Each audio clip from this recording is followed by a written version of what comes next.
Assalamualaikum warahmatullahi wabarakatuh.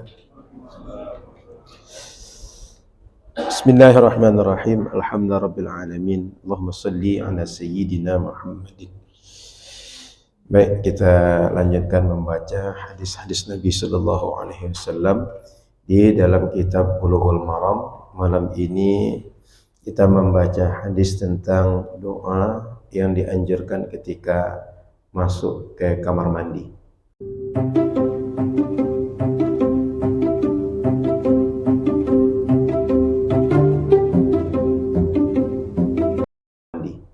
Betul, Pak?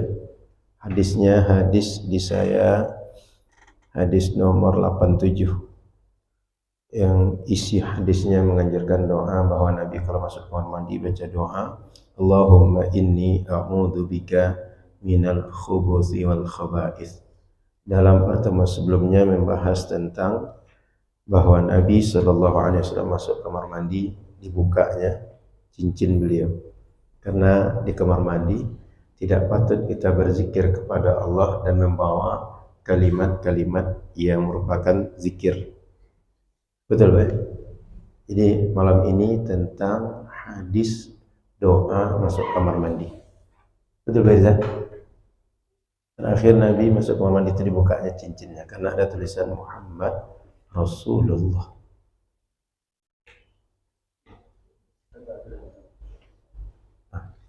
Belum. Terakhir kita tengok hadisnya.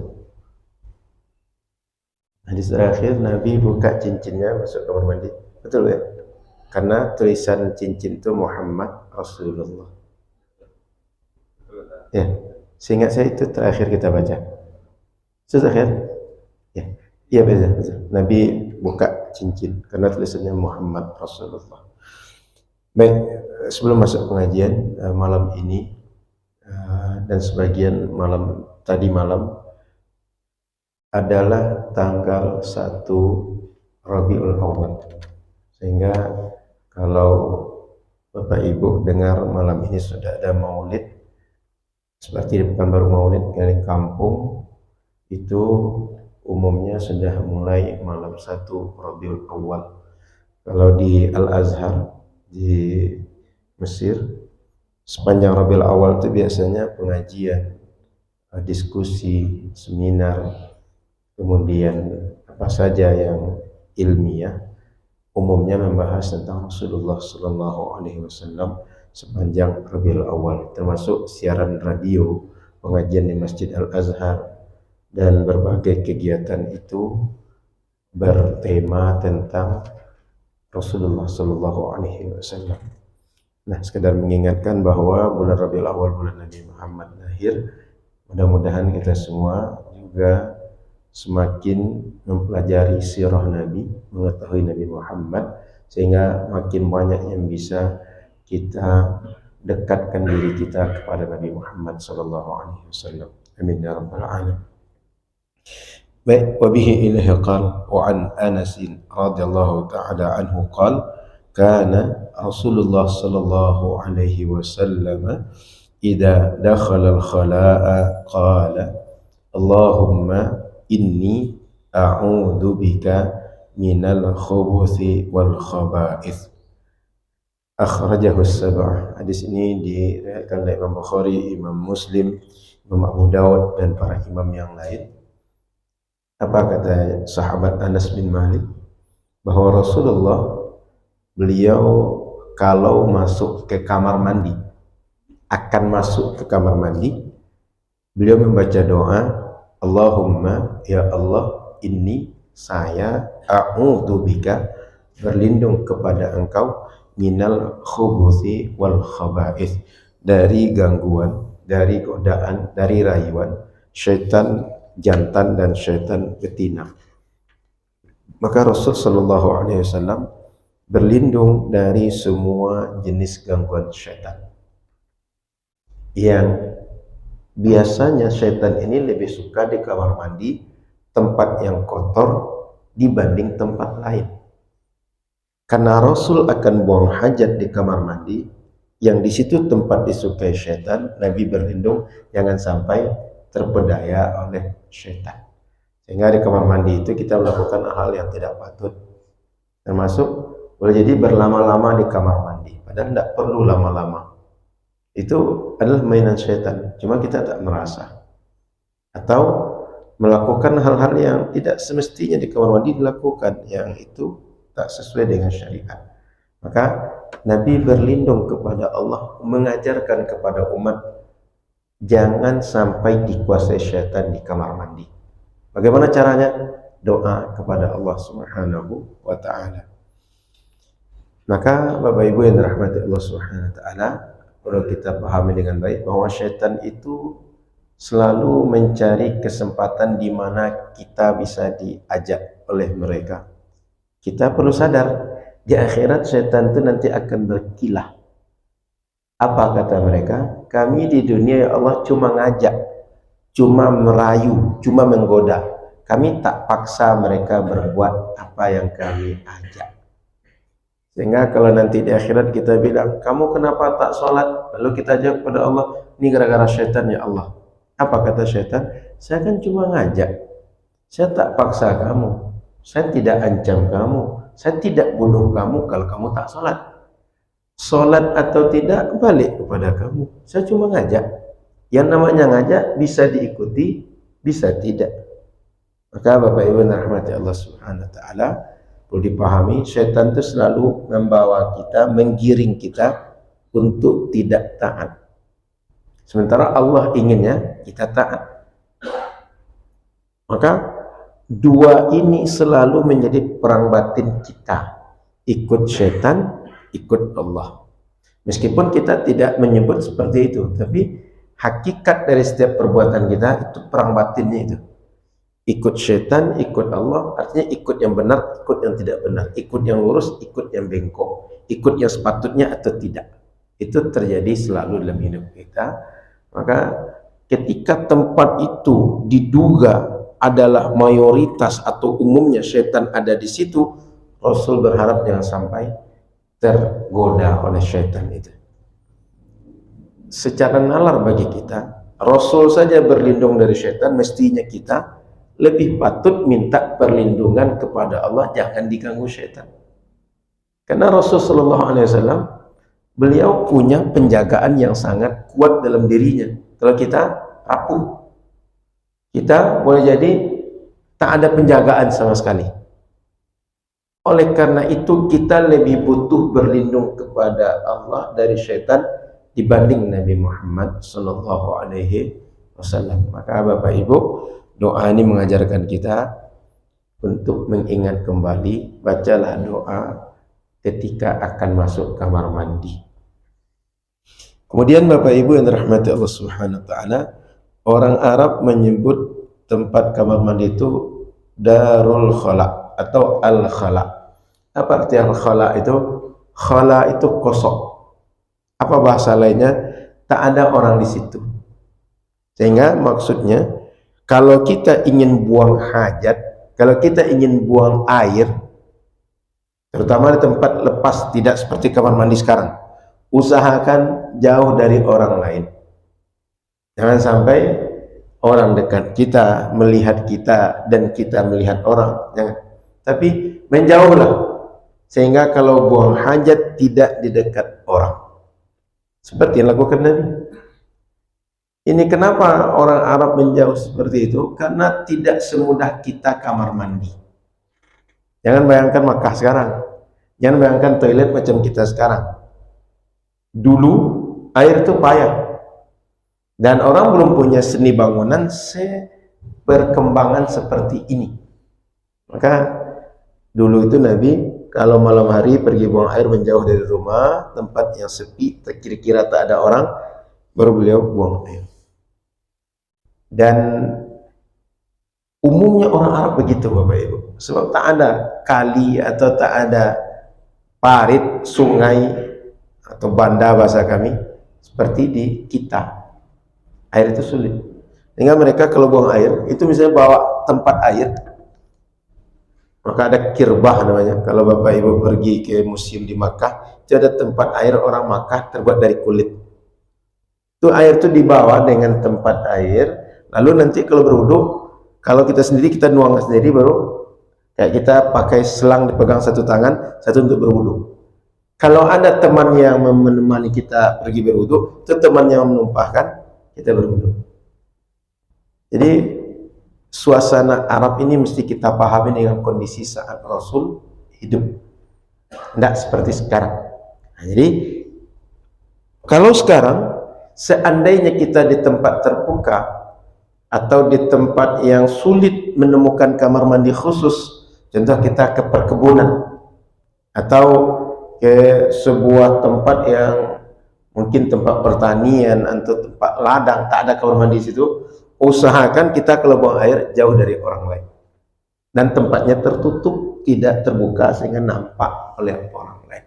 Itu yang pertama. Yang kedua, Bapak Ibu yang dirahmati Allah Subhanahu wa taala, Nabi menganjurkan untuk baca doa. Di antara doanya, doa seperti yang kita baca tadi, Allahumma inni a'udzu bika minal khubuthi wal khaba'ith.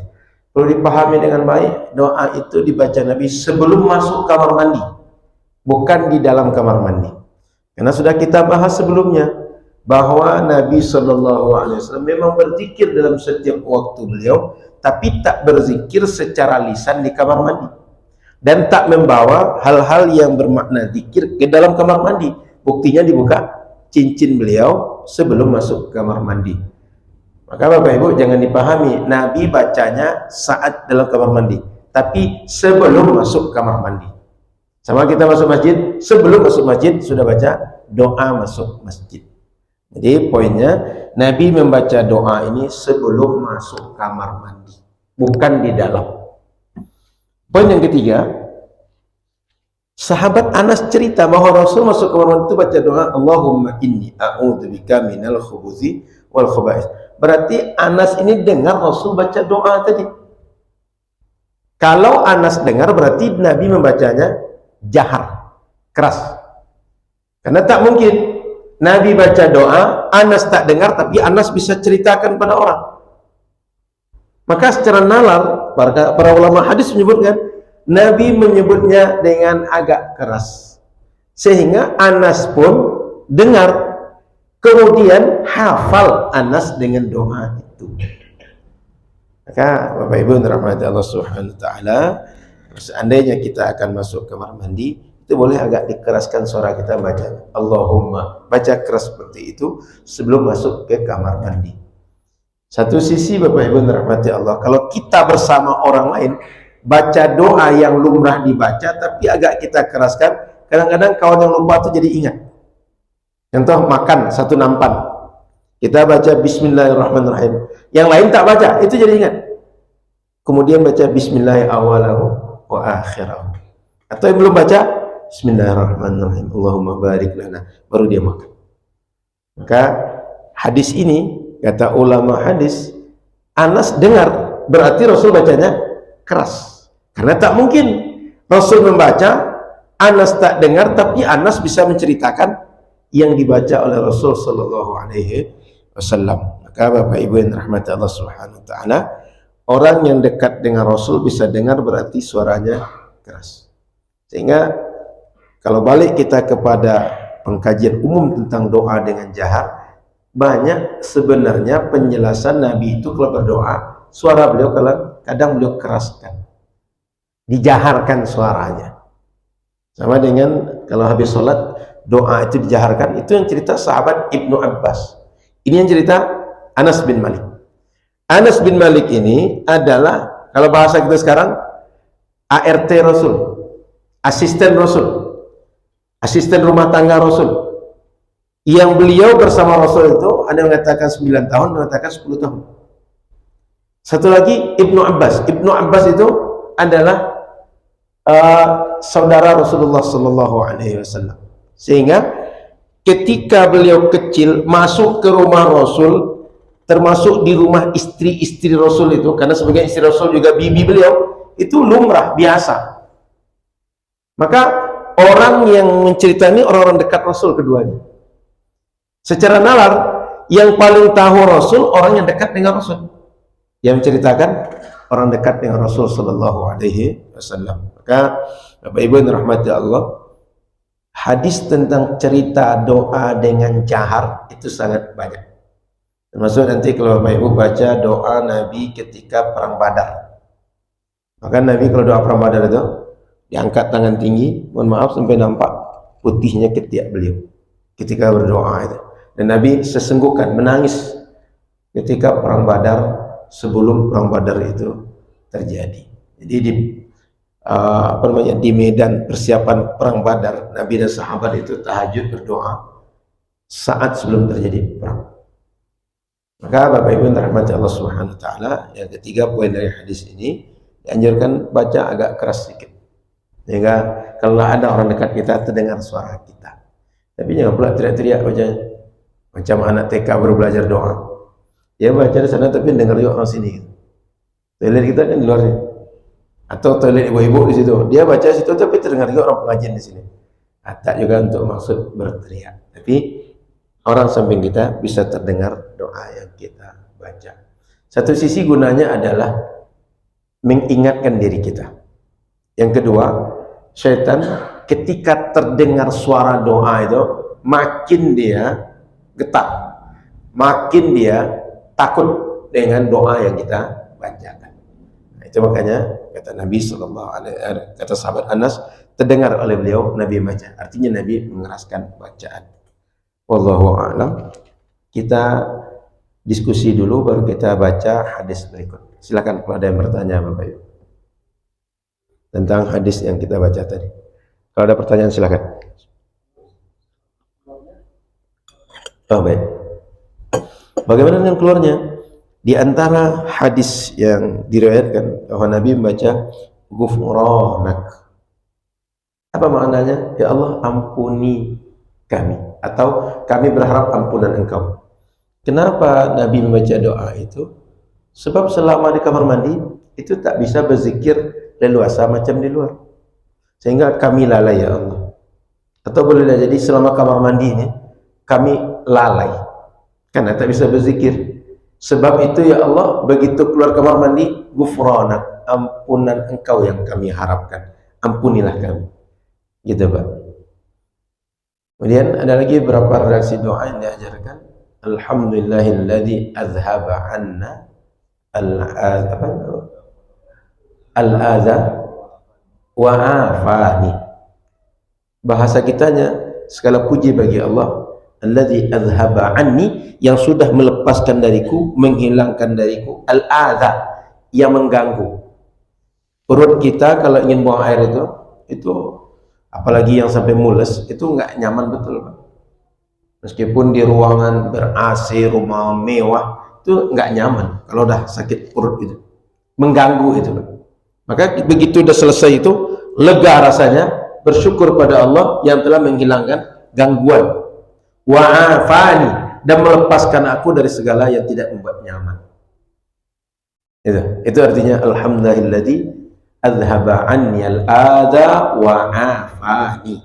Wa'afani itu sama dengan afiat. Afiat itu lepas dari segala sakit, azab, susah, derita, sengsara. Itu bahasa afiat itu. Maka termasuk kalau kita salat, wa'afini wa'fu anni. Ketika kunut subuh, wa'afina fi man afait. Itu Bapak. Cukup. Ada lagi? Kalau tidak kita lanjut hadis yang berikut. Wa bihi qala wa an Anas radhiyallahu ta'ala anhu qala kana Rasulullah sallallahu alaihi wasallam yadkhulul khala'a fa ahmilu ana wa ghulamun nahwi idawatan min ma' wa anazatan fayastanji bil ma'. Kata sahabat Anas radhiyallahu ta'ala anhu, sama dengan yang meriwayatkan hadis tadi, Rasulullah sallallahu alaihi wasallam kalau masuk ke kamar mandi atau beliau ingin buang hajat, ingin berwudu, ingin segala sesuatu terkait dengan taharah, fa ahmilu ana wa ghulamun nahwi, maka saya membawa dan seorang laki-laki yang lain yang juga katakan orang yang membantu Rasul, keduanya membawa apa? Idawatan min ma', membawa air yang diperlukan untuk Nabi nanti bertaharah, Nabi berwudu. Wa anazah, anazah itu kayu setinggi sekedar apa panah, busur panah. Kalau yang panah dilepas itu busur, yang anak panah itu. Yang busur yang alatnya atau yang dilepas itu? Yang melengkungnya, Pak. Yang dilepas itu apa namanya? Anak panah, setinggi anak panah itu kira-kira. Jadi di bawah ada semacam kayu setinggi itu. Faistanji bil ma'. Lalu Rasul beristinja dengan air setelah selesai buang hajat. Maknanya apa? Nabi ketika di tempat yang jauh, tempat yang sudah tidak lagi di tempat keramaian, beliau buang air, itu tempat itu ditutup oleh beliau. Sekira-kira setinggi anak panah tadi. Artinya kalau kita jongkok di dalam itu badan kita tertutup. Ya kalau bahasa sekarang kayak orang buat toilet portable lah gitu. Atau kayak orang kampung kita dipancang kayu 4 titik lalu tutup dengan kain sarung, masuk ke dalam. Nah, kira-kira begitu.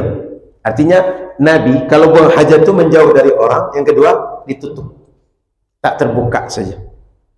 Kalau kita baca dalam buku-buku sirah Nabi, di antara mukjizat Nabi adalah ketika beliau buang hajat tak ada penutup, itu pokok kurma itu berjalan ke sekeliling Nabi.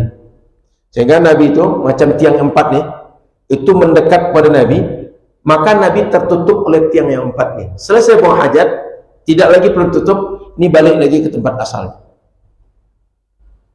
Teman-teman Bapak Ibu, ini tiang ini berjalan. Atau kalau kita pohon kelapa atau kayak di kebun itu sawit itu kan jauh-jauh jaraknya tuh, satu batang dengan yang lain. Tapi begitu Nabi buang hajat, tak ada penutup, itu pokok sawit itu yang berjalan. Kalau di Arab pokok kurma, sehingga tertutuplah semuanya dari pandangan orang. Nabi tak nampak oleh siapapun sedang buang hajat. Di antara mukjizat Nabi itu diceritakan dalam sirah Nabi sallallahu alaihi wasallam bab mukjizat. Nah, di sini Nabi sallallahu alaihi wasallam beliau menjauh dari orang, kemudian ditutup. Lalu kemudian faistanji bil ma'. Setelah beliau selesai buang hajat, beliau istinja menggunakan air. Sebab nanti ada pembahasan, Nabi itu istinja menggunakan batu. Maka kalau seandainya ada air, ada batu, lebih baik mana? Lebih baik air saja. Kalau seandainya ada air dan batu digabungkan, boleh digabungkan, tapi sebaiknya batu dulu, air terakhir, supaya menghabiskan semua sisa kotoran. Karena air lebih bisa menghabiskan daripada dengan batu. Di kita menggunakan batu itu bisa dikatakan langka, Pak. Sehingga kalau ada pembahasan ini, orang kita bingung, gimana caranya bersihkan hajat dengan batu? Kenapa? Tak biasa. Bukan karena tak boleh, tapi tak biasa. Sebab di kita air banyak betul. Jarang di kita berjumpa tempat yang langka air. Tapi sekali-sekali berjumpa juga. Terutama daerah yang kita tak tahu. Kita datang suatu tempat, tak tahu tempat itu. Ketika buang hajat, payah untuk menemukan air.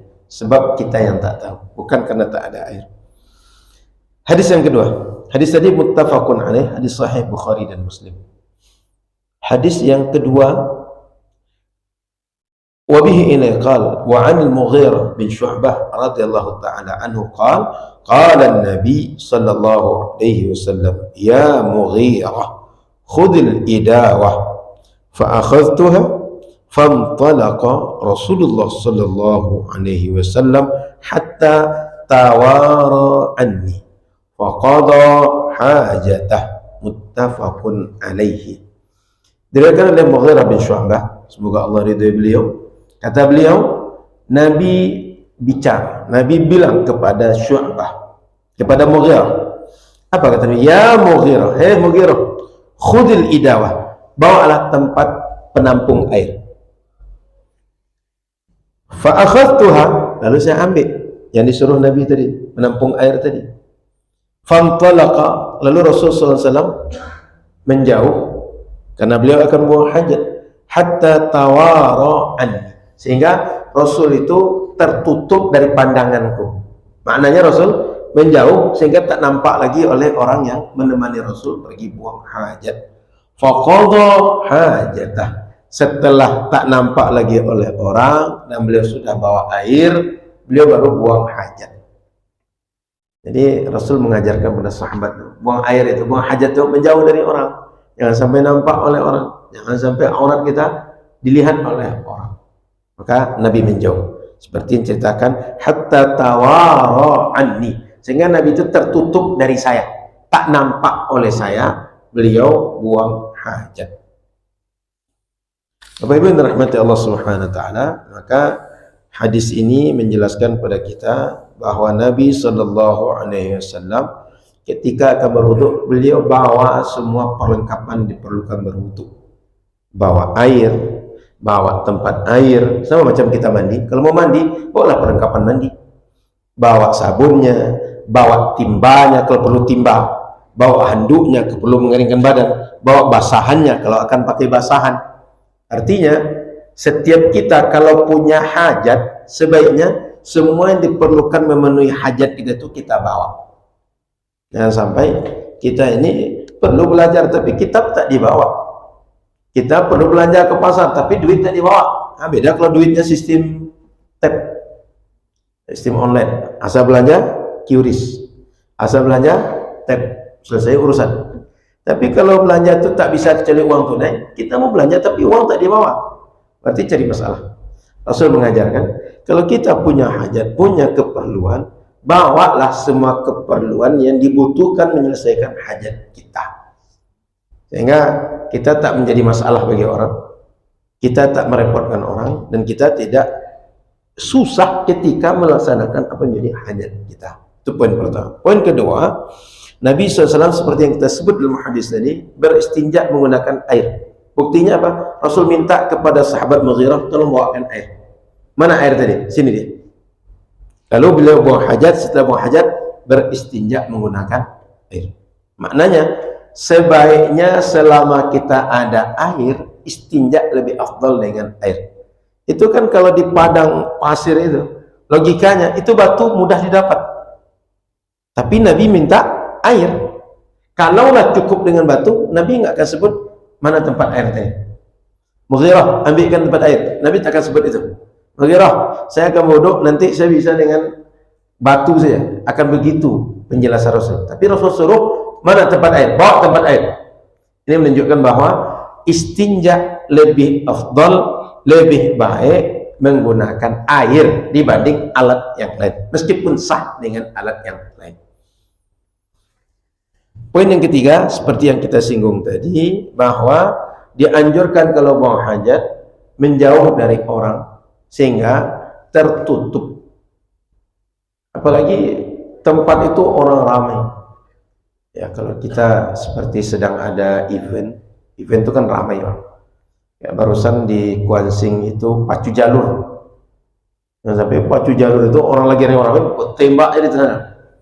Atau kayak orang sekarang, kadang-kadang sopir-sopir lintas itu bukanya pintu mobil, dia kencing di situ.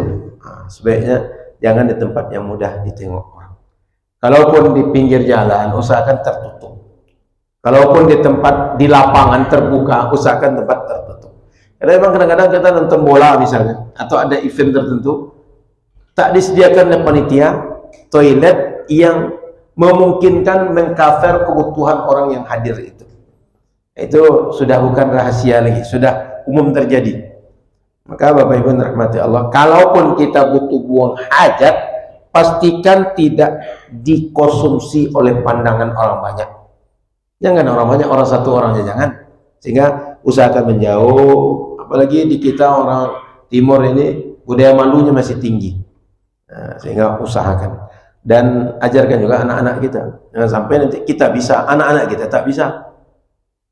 Sebab kalau sempat kita, kalau kata orang Minang, orang tua kencing berdiri, anak kencing berlari. Guru kencing berdiri, anak kencing berlari. Biasanya yang mengikut kita itu lebih parah dibanding kita. Maka kita melakukan yang terbaik, ajarkan juga kepada generasi kita cara yang terbaik dalam buang hajat. Jadi bab kita malam ini adalah mengajarkan bagaimana adab buang hajat. Di antaranya menjauh dari orang, menutup sehingga tak nampak oleh orang, kemudian kita menggunakan air. Bahkan kalau kita kaji lebih lanjut Bapak Ibu rahmati Allah Subhanahu wa taala, ketika buang hajat jangan di tempat orang biasa berkumpul, supaya jangan sampai orang selesai kita buang hajat datang orang situ, duduk orang situ, kayak di pos ronda atau orang sekarang, atau di halte orang mau naik bis, mau naik angkutan umum, malam memang tak ada orang, tapi esok pagi ada orang situ. Pos ronda siang memang tak ada orang, malam ada orang di situ. Begitu orang ronda itu tak kuat orang di situ. Kalau tak tutup hidung disiram dulu, atau di halte dan seterusnya. Maka Bapak Ibu yang dirahmati Allah, dalam Islam diajarkan betul adab yang sampai tentang buang hajat. Baik, silakan ada pertanyaan.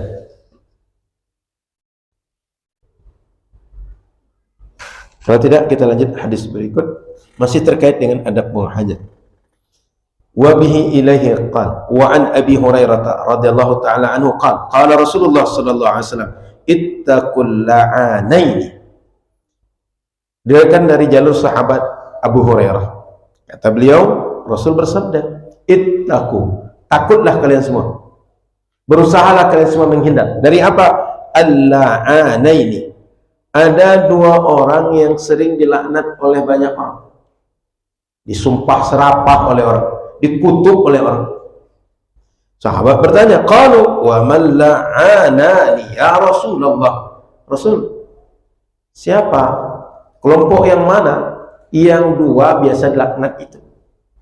Qal, kata Nabi, alladhi yatakhalla fi tariqin nas aw fi dhillihim. Kata Nabi, orang yang buang air di tempat orang biasa lewat. Ya kayak kita lah, ini jalan melur, sudah jelas orang ramai lewat situ. Apalagi kalau dulu itu kan orang jalan kaki ya, jangan orang berkendaraan. Buang air dia di pinggir jalan. Au fi dhillihim, atau buang air di tempat yang biasa orang berteduh.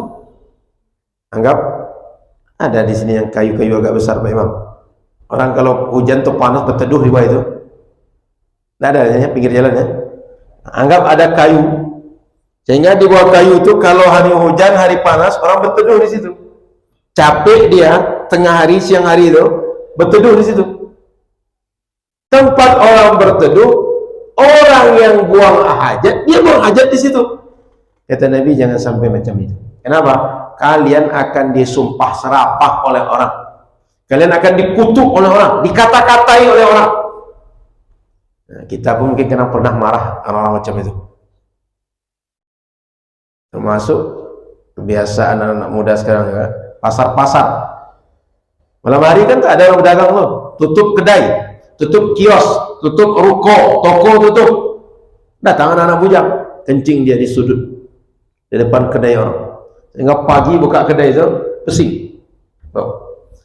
Maka Nabi SAW bilang, hindarilah oleh kalian orang-orang yang akan dilaknat oleh orang hajat. Apa dia? Satu, orang yang buang air di tempat orang biasa lewat. Atau yang kedua, orang buang air di tempat orang biasa berteduh. Maksudnya kayak di halte, di bawah kayu, atau tempat-tempat kalau panas hujan orang berteduh di situ. Rawahu Muslim, hadis riwayat Imam Muslim. Hadis berikut, wazada Abu Dawud wa Ibnu Majah, ada di kitabnya. Ada. Wa Ibnu Majah wa an Mu'adz radhiyallahu ta'ala anhu wal mawarid wa lawzuhu qala Rasulullah SAW ittaqul mala'in ats-tsalath al-biraza fil mawarid wa qari'at at-tariq wa dhill.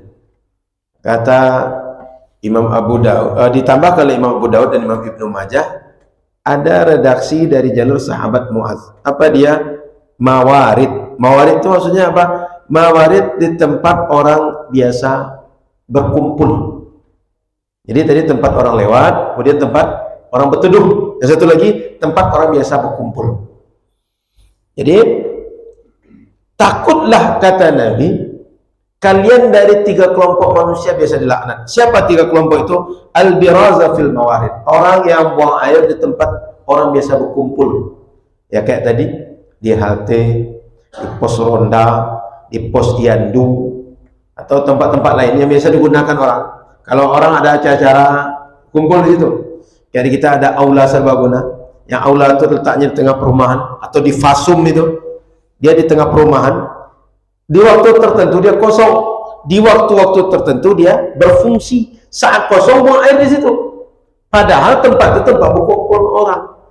Nah, kalau di kampung misalnya balairung adat atau tempat-tempat rumah adat atau rumah abasnya, kalau orang berkumpul di situ, orang musyawarah di situ, kita buang air di situ, sehingga saat orang berkumpul baunya sudah mengganggu hidup.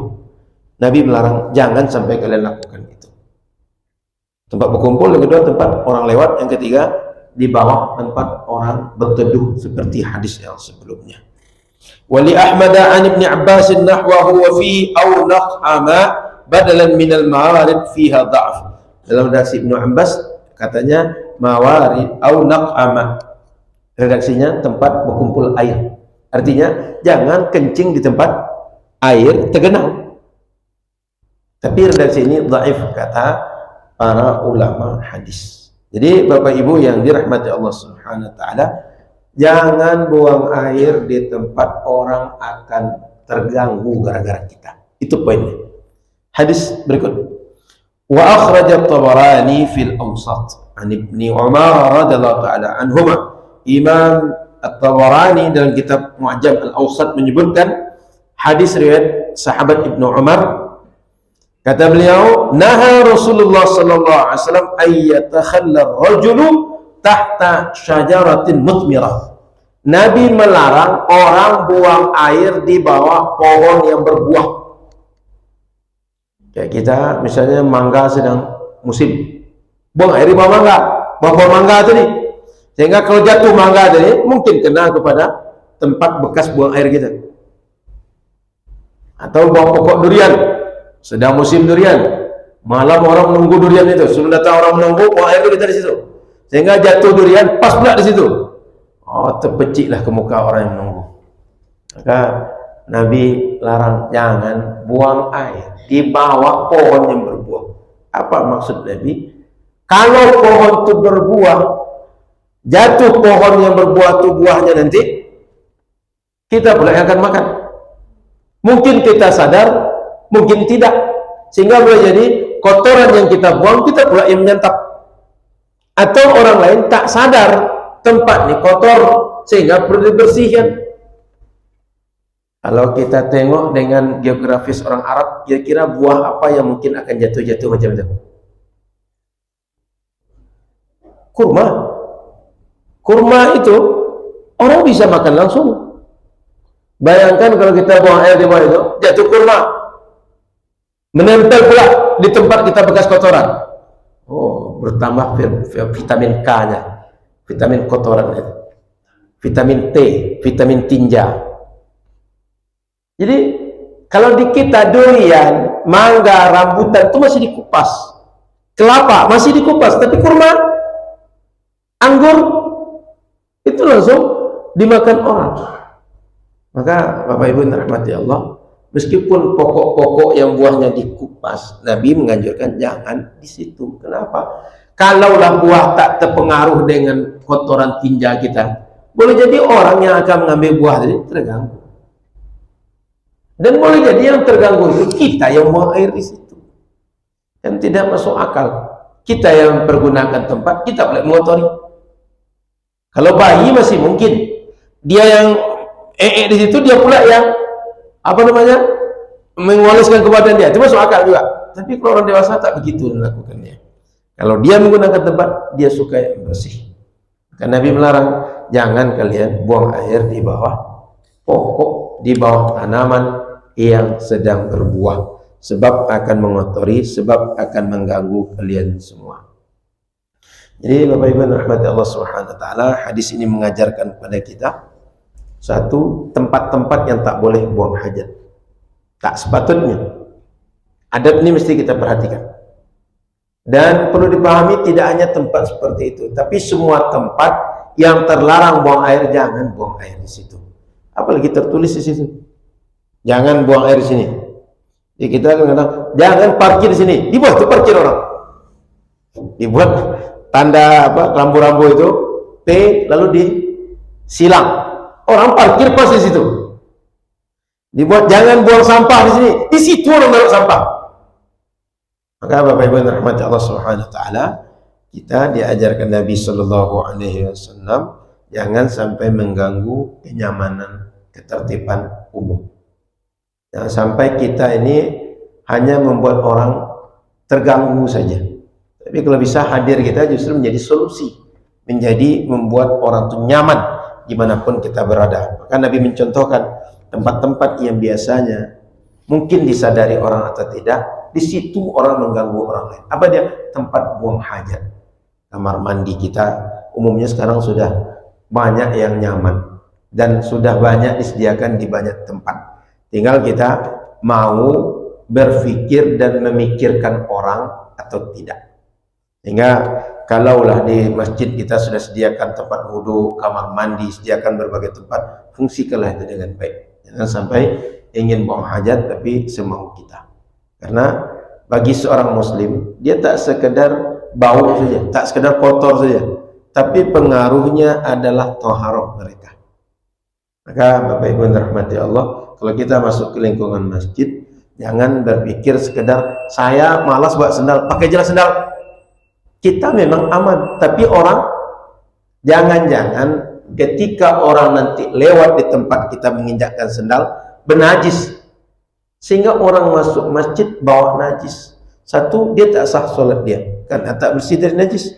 Dua, najis ini bisa berpindah-pindah sehingga area masjid banyak yang bernajis. Orang datang ke masjid, setiap yang lewat dia membawa najis, tak ada yang sah solat. Maka kalau ada tempat sudah dibuat aturan sendal dibuka, jangan pakai sendal, area suci atau yang semirip dengan makna-makna itu, bukalah sendal meskipun tak ada orang. Kenapa? Bukan masalahnya kita risih ditengok orang atau tidak, tapi kalau sempat sendal kita bernajis, kita pakai di tempat yang tak boleh, orang nanti tak tahu dia bernajis gara-gara kita. Itu wallahu a'lam. Silakan Bapak Ibu kita diskusi. Apa dulu? Azan dulu. Kan sudah waktu azan ya? Kita azan dulu, setelah itu kita diskusi. Silakan.